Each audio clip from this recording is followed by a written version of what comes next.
सारा विश्व एक स्वार्थ से जुड़ा हुआ है। हर एक व्यक्ति जगत का स्वार्थी होते हैं। हर एक व्यक्ति, वो चाहे माता पिता हो, पति पत्नी हो, भाई बहन हो और मित्र वगैरह हो, सब कोई स्वार्थ के लिए ही एक दूसरे से प्रेम करते हैं। प्रेम तो नहीं, प्रेम का नाटक करते हैं। यहाँ तक कि माता पिता भी, जहाँ वेद कहते हैं मातृदेव भव पितृदेव भव, माता पिता से परे कोई तत्व नहीं, जो सारे संसार में प्रथाओं के रूप से प्रचलित है, माता पिता सर्वोपरि है। तो वेदों का परिभाषा समझना अज्ञानी व्यक्तियों का काम नहीं।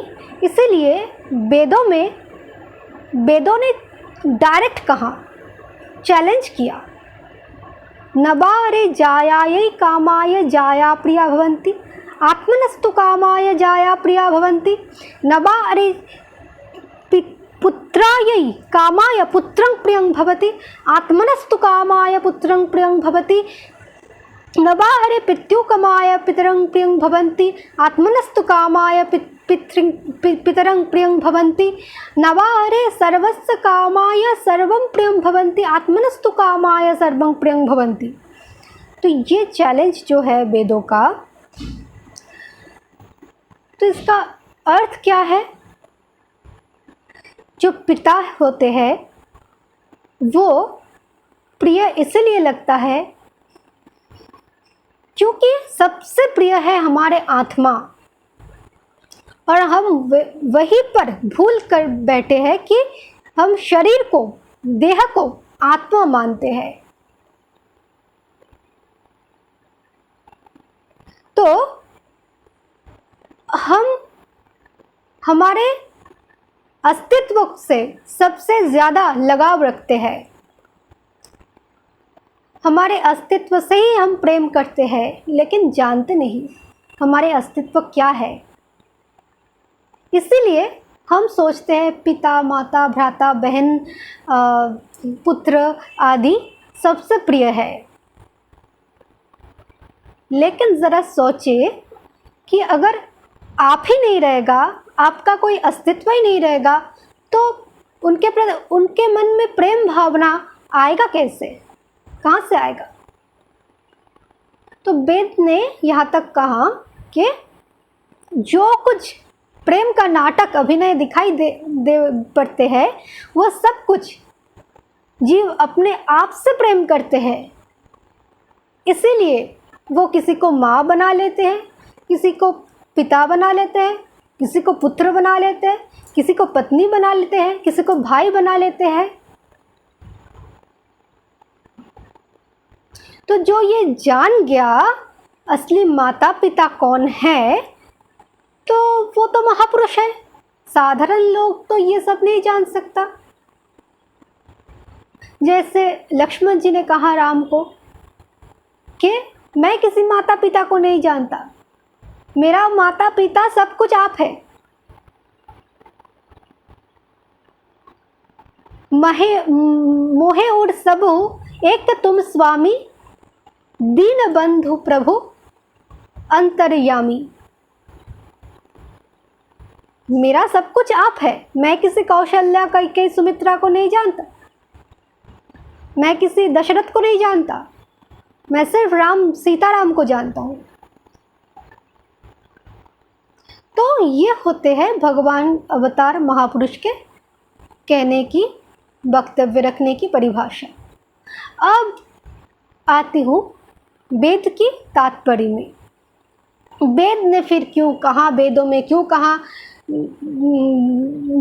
जननी जन्मभूमि वो स्वर्ग के समान आदरणीय है, पिता ही स्वर्ग है, पिता ही धर्म है, ऐसा क्यों कहा? तो आइए इसका भी गूढ़ार्थ का हल करती हूँ। माता वे है जो हमें छाया प्रदान करते हैं, जिनके शीतल आंचल के तले हम हमारे परमार्थ को साधन कर सकते हैं। हम हमारे साध्य वस्तु तक पहुंच सकते हैं और हमारा वो साध्य वस्तु है परमात्मा, और उसी का ही साधन करके परमात्मा में लीन हो जाए, परमात्मा को पा सके। जो ऐसे शीतल ज्ञान का छाया, प्रेम का छाया देती है, वो है माता। तो बात यह है, ये प्रश्न अब आएगा कि अगर किसी माता के गर्भ से जन्म न लिया जाए तो मनुष्य देह का प्राप्ति कैसे हो? मनुष्य शरीर में अगर आने के बाद लालित पालित तो वही करते हैं, लालन तो माता ही करते हैं। पहला भ्रम दूर करें। भागवत महापुराण में स्पष्ट लिखा हुआ है, जब स्त्री पुरुष विषय भोग करने के बाद जब एक संतान गर्भ में आते हैं तो वो स्त्री पुरुष सिर्फ और सिर्फ विषय भोग किया, बस वही तक उनका कार्य। वो जानते भी नहीं कि वो कोई संतान जन्म लेगा भी नहीं, बस विषय भोग किया, इतने में ही उनका अधिकार है। और फिर जब कोई संतान गर्भ में आते हैं, ज़रा सोचो, वो बेचारी जो जागतिक माँ है वो ही पल रहे हैं इस पृथ्वी माँ के छाया में, वो ही अपने आप को सुरक्षित नहीं रख सकता, तो वो भला अपने गर्भ के बच्चे जिसे वो देखा तक नहीं अभी, उसको क्या उसका रक्षा करेगा? उसको क्या रक्षा करेगा? तो माँ के गर्भ में जब बच्चे रहते हैं तो वो बच्चा बहुत कष्ट झेलते हैं। माँ के पेट के अंदर जो दुर्गंध है, जो मल मूत्र आदि है, जो कीड़ा है, वो सब उसे झेलना पड़ता है। वो नरकीय दुख, वो भी एक तरह के नरक है, वो भी एक तरह के नरक है। तो अगर कोई स्त्री ये जान ले कि उस नरक में एक बच्चा है, तो वो स्त्री तो किसी को सृष्टि नहीं कर पाएगी, उससे तो सृष्टि नहीं हो पाएगी अगर उस नारी के अंदर थोड़ा सा भी दया है और उसे अपना बच्चा मानना तो दूर के बात है। तो जो गर्भ में बच्चे को कष्ट मिलते हैं, माँ भले ही गर्भ में बच्चा है, बहुत मस्ती, बहुत आनंद, खुशखबरी, संतान के लिए खुशखबरी, लेकिन उसे थोड़ा सा भी आभास नहीं होता कि कैसे है, किस हालत में है वो बच्चा। सही है, कष्ट तो नहीं हो रहा है, वो देख रहा है, हिल रहा है, ठीक है, सही है, चलो हम थोड़ा सा एक्सरसाइज करें, हम जो मन चाहे खाए, हमें इम्यूनिटी बढ़ाना है। तो वो जो गरम खाना खाती है, कितना कष्ट होते हैं, कोमल त्वचा रहते हैं, वो त्वचा जल जाते हैं, खट्टा खाते हैं, जल जाते हैं, उसी दशा में वो पड़े रहते हैं उस नरक रूपी गर्भ में, और हाथ जोड़ के भगवान से निवेदन करते हैं, हे भगवान, मैंने बहुत पाप किया, बहुत दुष्कर्म किया, इसीलिए मुझे ये नरक यंत्रणा झेलने पड़ रहे हैं। मैंने कितने बार, कितने माँ के गर्भ में आया, फिर भी मुझे चेतना नहीं मिला, चेतना नहीं हुआ। सारे बच्चे जो गर्भ में रहते हैं उनको तब ब्रह्म ज्ञान मिलता है भगवान की कृपा द्वारा। वो तब स्वर्ग सिर को झुका के अपने हाथ को मस्तक की ओर खींच के ऐसे करते हैं कि हमें बहुत दुख मिल रहा है इस गर्भ में, मुझे अब बाहर निकालो हे भगवान। जिसके गर्भ में मैं हूँ ये मुझे कभी रक्षा नहीं कर पाएगी अगर आप ना रक्षा करें तो। आप हर समय हर जन्म में मेरे साथ रहते हैं, लेकिन मैं इसे मानता नहीं। मैं देहाभिमान होकर आपको भूल जाता हूँ, और ये सब जागतिक माया मोही, ये सब माता पिता को जो सिर्फ कामांध होकर विषय भोग करते हैं उन लोगों को अपना मान लेता हूँ। तो भगवान इस बार इस मातृगर्भ से, इस नरक यंत्रणा से मुझे बचा लो, तो ये जन्म आपके लिए ही होगा। यहाँ तक वो बच्चा बोलता है ये जन्म आपके लिए ही होगा। बस ये बोलने के बाद जब वो 10 महीने के हो जाता है, तब भगवान के कृपा से वो बाहर आते हैं, और बाहर आते ही क्या हो जाता है, वो गर्भ के स्मृतियाँ जो है विस्मरण हो जाता है वो स्मृति को, और रोने लगता है, अचेतन भाव से वो रोने लगता है। और फिर क्या होता है, थोड़ा सा भी अगर स्मृति जागरूकता में आ जाए, फिर भी मम्मी को देख लिया, पापा को देख लिया, फिर भूल गए भगवान को। और जागतिक मम्मी जो कि गर्भ में इतना कष्ट दिया बच्चे को, रक्षा नहीं कर पाई, उसी गर्भ को लेके ही हंसते गाते रहे, खेलते रहे, झूमते रहे, इच्छा अनुसार भोजन करते रहे, तो कोई परवाह नहीं। और जो परवाह किया उनसे भी दूर हटा लिया, भगवान से भी दूर हटा लिया, और कहने लगे बच्चे से, बोलो बेटा मैं तुम्हारे मम्मी हूं। तो कितना बड़ा स्वार्थ।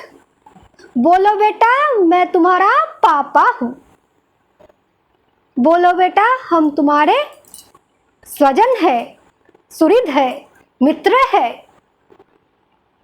और बंधते गए, बंधते गए, बंधते गए, इन प्रपंच की नाटक में उलझा गए, और भूल गए अपने दिव्य स्वरूप को, जो ज्ञान उन्होंने गर्भ में लाभ किया था, गर्भ में प्राप्त हुआ था,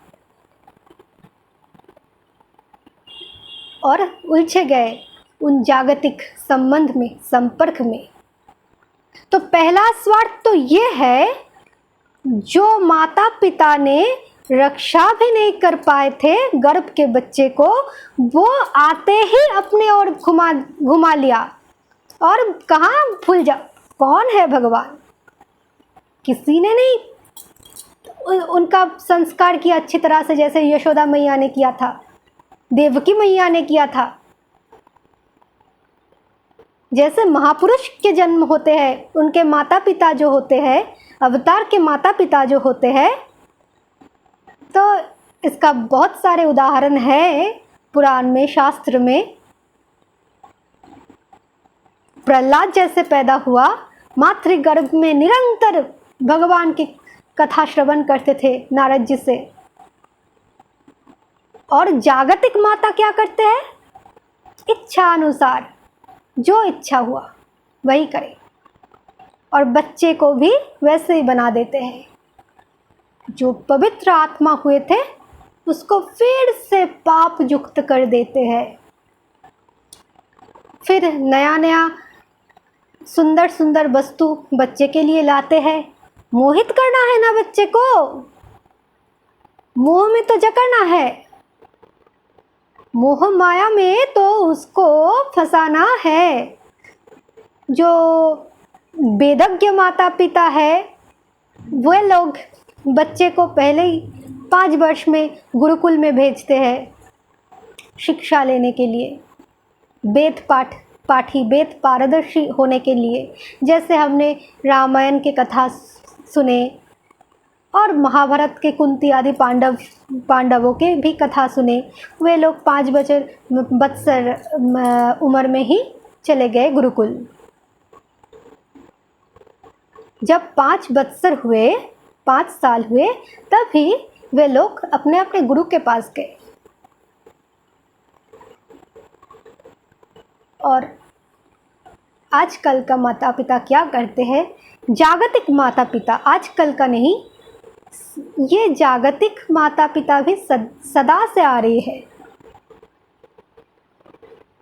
सभी तो वेदज्ञ माता पिता नहीं हो सकता, तो कलियुग का प्रवेश कैसे होगा।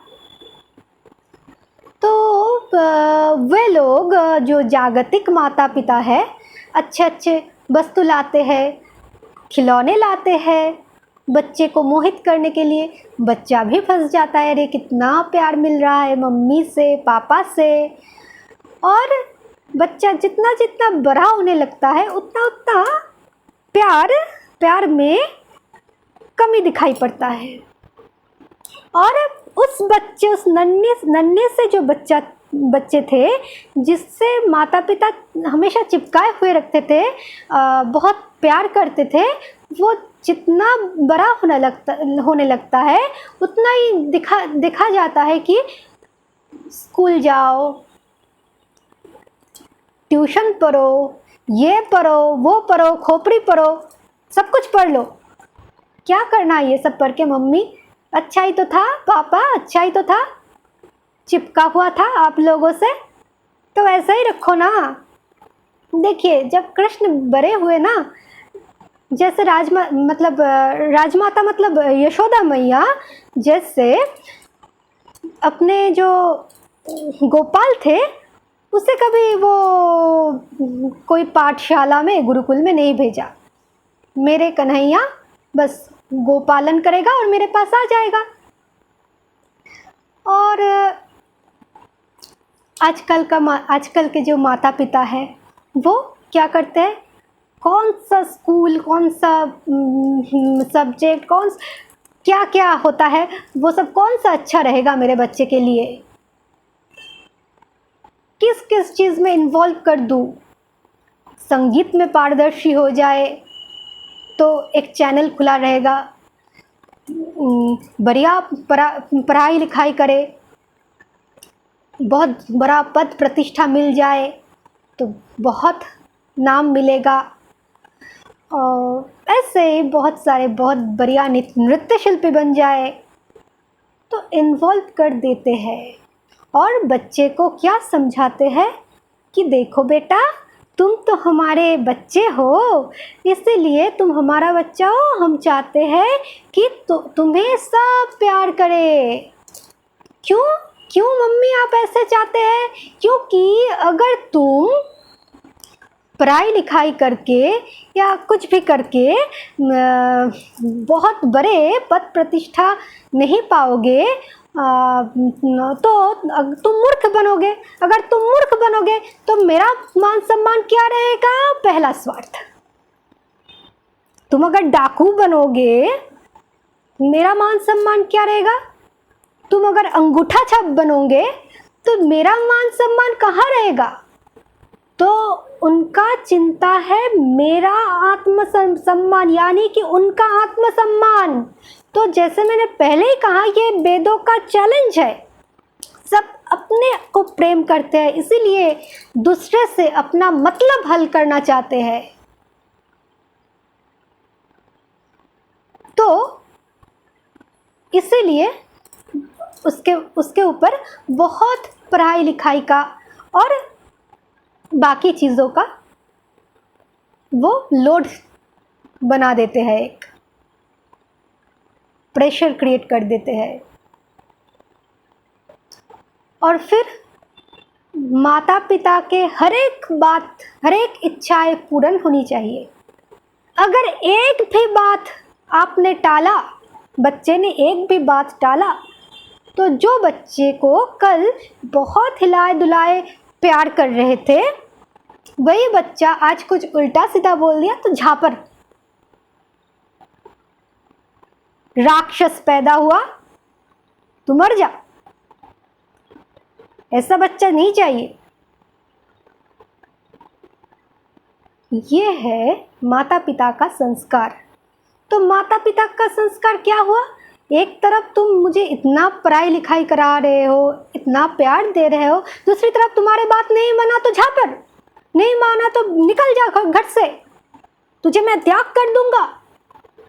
अरे ये तो स्पष्ट दिखाई दे रहा है कि तुम्हारे बात मानूंगा तो तुम बहुत प्रसन्न रहोगे, और अगर घूम जाओ थोड़ा सा तो प्रसन्न। तो ऐसा माता पिता कभी वास्तविक माता पिता नहीं है। माता है प्रकृति माता, पृथ्वी माता। देखिए, प्राकृतिक नियम से जब बच्चा पैदा होता है वो उसका दांत नहीं होता, उसका क्या खाए तो क्या खाए, तो प्राकृतिक नियम अनुଯାयी वो माँ के स्तन में दूध दे भेज दिया कि वो मेरे संतान तक पहुँचे, मेरे बच्चे तक पहुँचे पृथ्वी माँ ने।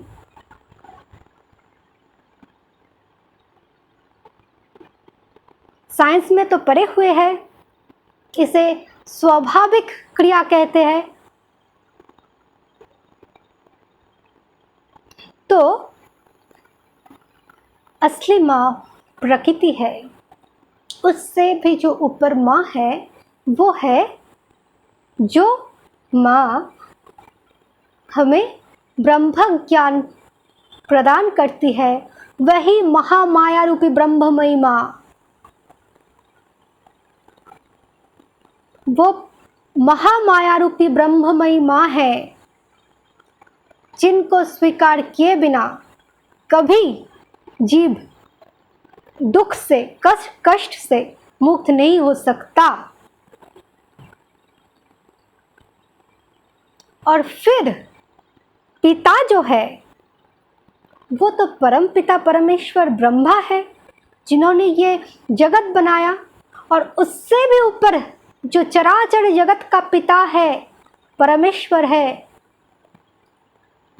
नारायण, वही जगत पिता है, वही जगन्नाथ है, वही सब कुछ है।